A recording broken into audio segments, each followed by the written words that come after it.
Sifa nyingine ya mwanaume lijali kwenye ndoa ni kwamba mwanaume lijali na muoaji anafaa kuishi na mke wake kwenye ndoa kwa kutumia zana hizi. Number one, uchumi mzuri, afya nzuri, akili na kuishi naye kama msaidizi wa kufanana naye. Sijui kama anaeleweka.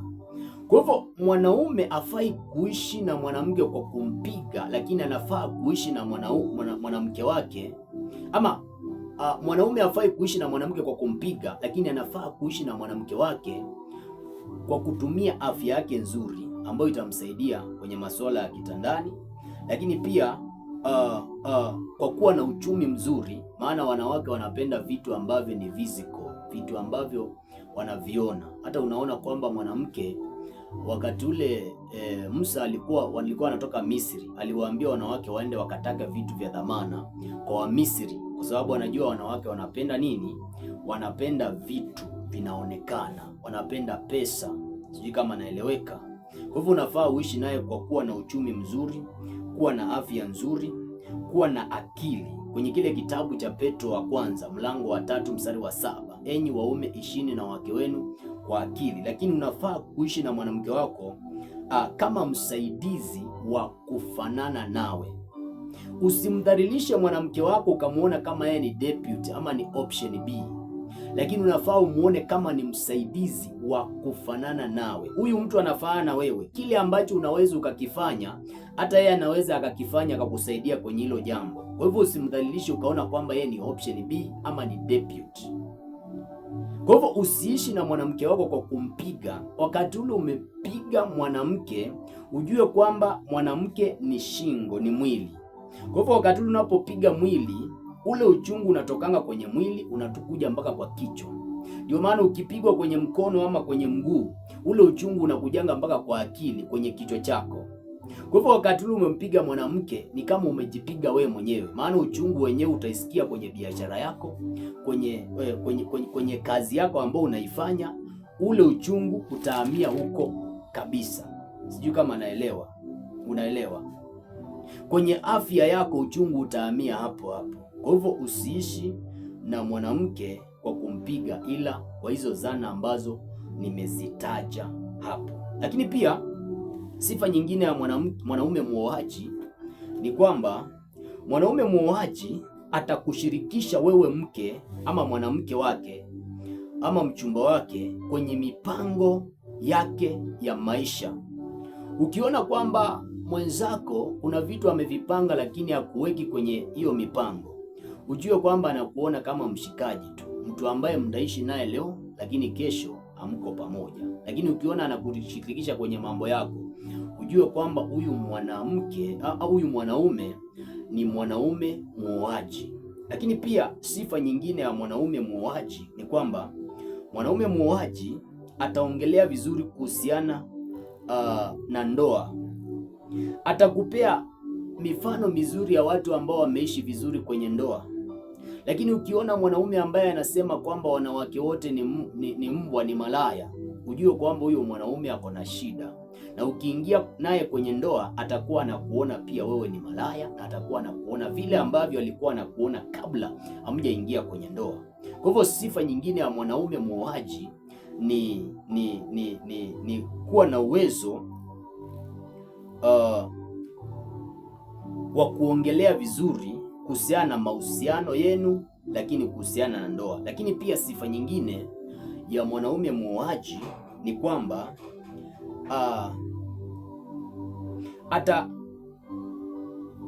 atakufahamisha kwa marafiki na ndugu. Huyu mwanaume ambaye kila wakati akitaka muonane anakupelekanga kwenye loji ama kwenye hoteli fulani, hajawahi kukuonyesha mahali anakoishi, hajawahi kuonyesha ndugu yake mmoja ama rafiki yake mmoja, unafaa uwe na shaka na yeye. Maana ukiona anakuficha, kuna vile inawezekana kwamba anakuficha kwa sababu ako na mtu mwingine, ama hataki ujue mambo yake kwa sababu ana mpango wa kuja kuingia nayo kwenye ndoa. Sijui kama unaelewa. Lakini pia sifa nyingine ya mwanaume muoaji ni kwamba hatopata shida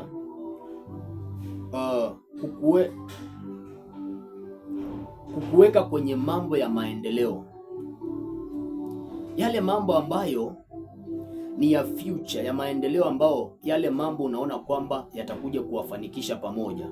Kama ni mwanaume muoaji, atakuweka kwenye mambo yake ya maendeleo. Lakini pia sifa nyingine ya mwanaume muoaji ni kwamba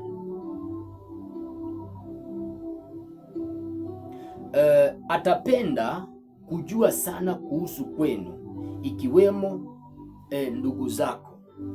Atataka kujua sana kuhusiana na kwenu na ndugu zenu, ili ajue ataishi nawe kwa namna gani. Kuna watu ambao wanakuanga na mila tofauti za kwao. Sasa huyu mwanaume kama ni rijali, atataka sana kujua mila za kwenu zinakuanga haji, watu wa kwenu wanaishingi kwa namna gani, ndio akienda kule asije akazingua. Huyu ambaye akuulizii mambo ya kwenu, hataki kujua chochote kuhusiana na kwenu, ujue kwamba inawezekana kuna shida iko pale. Lakini pia atakulinda mwanaume. Sifa nyingine ya mwanaume rijali ni kwamba atakulinda dhidi ya ndugu zake. Ukiona mwanaume umeingia kwenye boma ama umeolewa ama uko kwenye mahusiano, lakini unaenda kwao na ndugu zake wanakukataa, lakini yeye mwenyewe anawasapoti. Ndugu zake wanakutusi, lakini anawasapoti, ujue hapo kuna shida. Anafaa kulinde kutokana na ndugu zake wasije wakakudhuru ama wakakusema vibaya. Lakini pia sifa nyingine ya mwanaume muoaji ni kwamba atakupa uhuru na vitu vyake.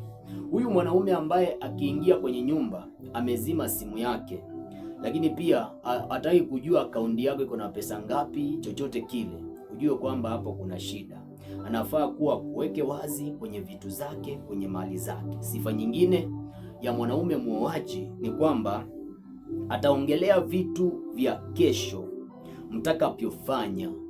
Yaani atakuwa ni mtu ambaye zile vitu za kesho ambao mtazifanya pamoja, kwa sababu anaona ndoa yenu kesho, atakuwa anaongelea hizo vitu za kesho na sio leo. Aanze kukuambia eti mambo ya chipu, mambo ya zile manguo. Hapana, ataongelea kuhusiana na mambo ya kesho.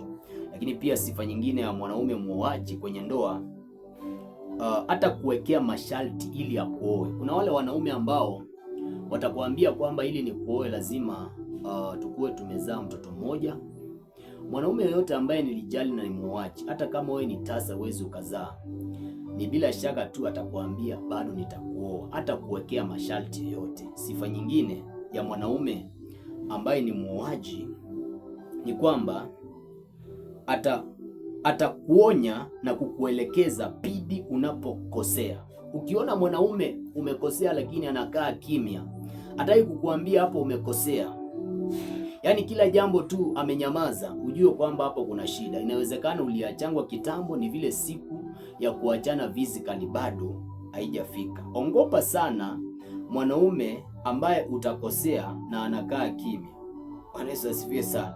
Maana siku moja atakuja kukuacha kwa surprise. Lazima ikue ukikosea unaona kwamba kuna vile anakuonya, kuna vile anakuelekeza, utaona kweli huyu mtu anajali mahusiano yenu, anajali vile ambapo mko kwenye ndoa. Nataka nifike hapo, lakini kabla sijamaliza nataka nikuambie hivi. Ndoa kabla haijavunjika huwa inafuata hatua kuu 5.